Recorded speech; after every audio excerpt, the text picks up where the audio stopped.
அரசு திராவிட முன்னேற்ற கழகம் சொல்ல முடியாது. பேரறிஞர் அண்ணா என்கிற பெருந்தகை ஆட்சி காலத்தில் இல்லையே, பக்தவச்சலம் ஆட்சி காலத்தில் இல்லையே, காமராஜர் ஆட்சி காலத்தில் இல்லையே.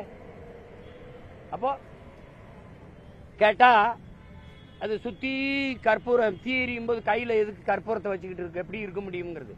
ஏன் கற்பூரத்தை கையில வச்சுட்டு இருக்கா, தூக்கி நெருப்புல போட்டு இரு. இதெல்லாம் என்ன பேச்சு? புதுச்சேரியில இருக்குது மது அப்படின்னா போய் எல்லாரும் மொத்த பேர் அப்படியே போய் குடிச்சிட்டு வர போறானா? விழுக்காடு எத்தனை பேர் இருக்கும்? 2 விழுக்காடு 1 விழுக்காடு குடிப்பானா? அத காரணம் காட்டுறது கள்ளச்சாராயம் வந்துருங்கிறது. அதை சொல்றதுக்கு இவ்வளவு பெரிய அதிகாரம், இவ்வளவு ஒரு காவல்துறை கட்டமைப்பு அது தேவைப்படுதா? கள்ளச்சாராயம் வந்துரும்னு சொல்றதுக்கு ஒரு அதிகாரமா? எப்படி? சீமானு கோட்டு போட்டா பிஜேபி வந்துரும்னு சொல்றதுக்கு ஒரு திராவிட கோட்பாடா? ஒரு கட்சியா?